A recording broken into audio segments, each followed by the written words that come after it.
Excellencies, intra-COMESA trade, though improving, still accounts for a very small share of total trade.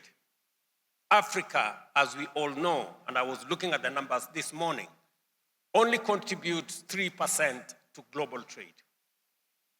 And as we also know, intra-Africa trade, and I'm sure my brother Wamkele is here, is only 14% of all our trade.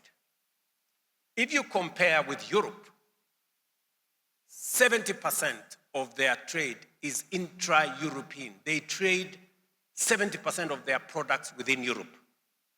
In Asia, they trade 60% of all their products and services within Asia.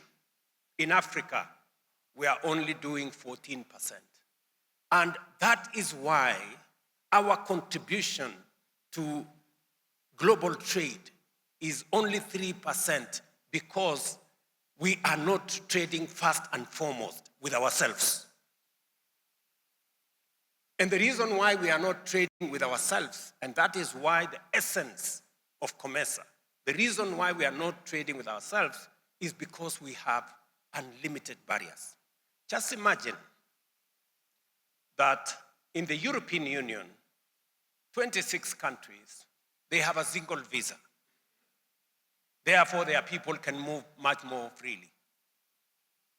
In COMESA, with the, let's say, the tripartite agreement, we have 27 countries and 27 visas to be able to travel. Tell me, ladies and gentlemen, how we are going to catch up with the rest of the world if we are going to have this visa and that visa and the other visa to cross this border and the other border and the next border. So I want to commend my brother, President Ndayishimiye, this morning for announcing that Burundi is going to join countries in our continent that today are thinking about eliminating visa requirements for Africans to travel within our continent. Secondly, is the issue of trade barriers. We have signed beautiful agreements, but we are not translating those agreements into real movement of products and people on the ground. Ladies and gentlemen, we must move from competition amongst ourselves to cooperation and collaboration. From exporting raw materials to building value chains that retain wealth within our borders. At the same time, the question of continental integration must go beyond trade agreements and shared markets. It must also embrace the free movement of people, goods, and services across our borders.